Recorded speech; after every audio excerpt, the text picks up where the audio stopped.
second caliph after the Prophet Muhammad, peace be upon him, visited Jerusalem. He happened to be in the city's largest church when the time for prayer had come. At that moment, the bishop offered him the chance to pray in the church. The Caliph Umar replied, "No, for if I pray in this church today, my followers may annex it after I am gone, no longer able to protect your rights." When caliphate exists on the precepts of justice, consideration for the rights of others, and an overall deep will for peace, as defined by the Quran and the Prophet himself, then caliphate has the ability to serve as a grand force for good in the world. Well, one of the things I enjoy about coming to the peace symposiums that the Ahmadiyya community holds is to listen to His Holiness. I always find him inspirational. I think tonight his message was even more important than ever. And I felt the way that he talked about the threat of ISIS in Iraq and Syria, and the way he showed that ISIS has nothing to do with the faith of Islam, I thought was extremely persuasive. His Holiness gave a speech that was incredibly powerful, that set out all of the claims that violent groups like ISIS made and then totally demolished them in terms of what the Quran actually says. I think for a lot of people sat in the room, it helped them really understand what true Islam is actually about and how this message of peace is really at the heart of it. But the Holiness, I just thought, it's incredible, because all the things he was saying were going through my mind, and I could actually relate to nearly everything that he said, which actually I think probably surprised me for some reason. I don't know why. I just found it very, very moving. I'm really pleased I came. I can't say more than that. He is known by world leaders for his humanitarian efforts and his mission for world peace, anchored by his famous slogan of "Love for all, hatred for none."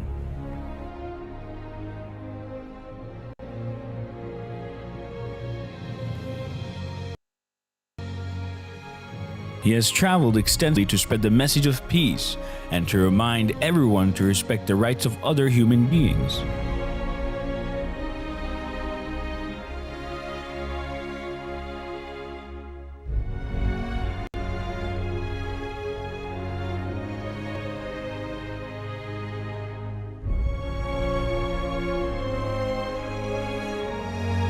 During these tours, His Holiness has met world leaders from the Far East to Europe, from North America to Africa, discussing the economic, social, and political problems facing the world today, and how to create peace and justice in the world. He has also met religious and community leaders in order to share common values and core ideals universal to all religions and cultures, with a view to improving the moral state of mankind and creating an atmosphere of love and affection. From young to old, he compassionately listens to the ordinary man, regardless of race, color, or religion. He has personally initiated social projects and schemes to alleviate poverty and human suffering. His concern is not just about the well-being and moral state of the members of the Ahmadiyya community, but of the great human suffering of mankind at large. For His Holiness, the slogan, "Love for all, hatred for none," really comes to life. And I have borne witness to His Holiness waging a jihad of love, opposing the jihad of the sword with the jihad of the pen and of love itself. And it is an honor to welcome you, Your Holiness. Your leadership has made you a figure of global prominence, and you have become a guide for millions of Muslims worldwide. Your Holiness, it is undoubtedly a reflection of the blessing that you bring to this capital.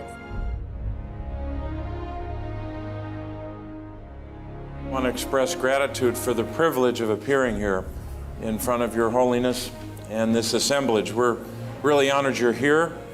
I was saying earlier that you brought the House and the Senate together. We should have you here more often, and we're grateful. I would like to pay an additional tribute to the work being done by Ahmadis in raising standards in Africa, and particularly in education.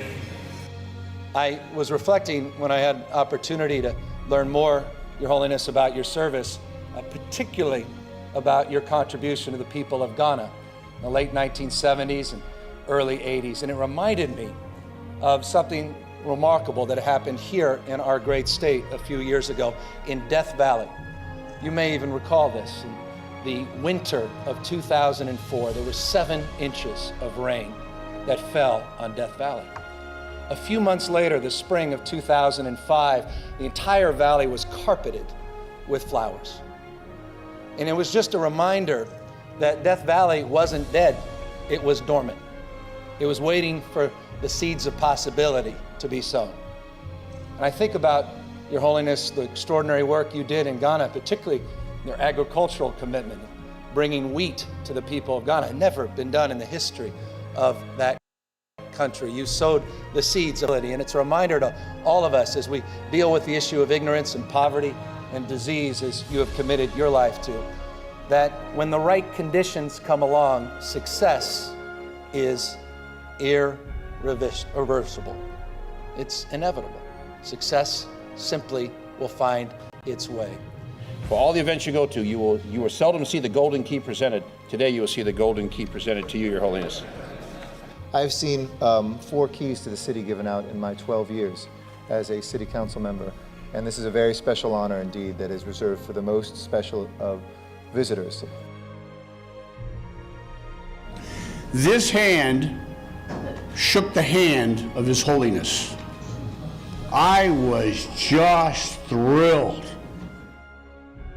Today, this man, Mirza Ahmad, worldwide head of the Ahmadiyya Muslim Community, is the Caliph of Islam.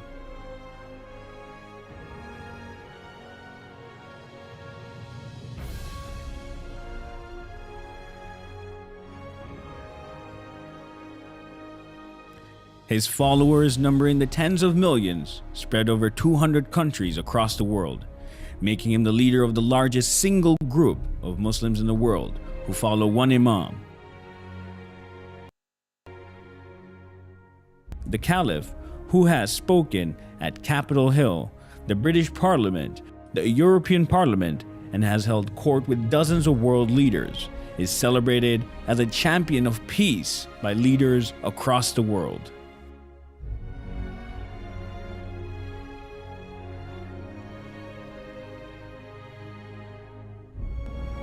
In this we are allied with His Holiness, a courageous champion of religious freedom and of peace. We especially applaud the Caliphate for denouncing those who pervert faith by claiming it as a justification for violence. However we define God, it is wrong to kill in His name. Today, when we, the Ahmadiyya Muslim Jamaat, raise the slogan of love for all and hatred for none as a means to establish global peace, we do so directly in fulfillment of the teachings of the Holy Quran and the practice of the Holy Prophet, peace and blessing of Allah be upon him.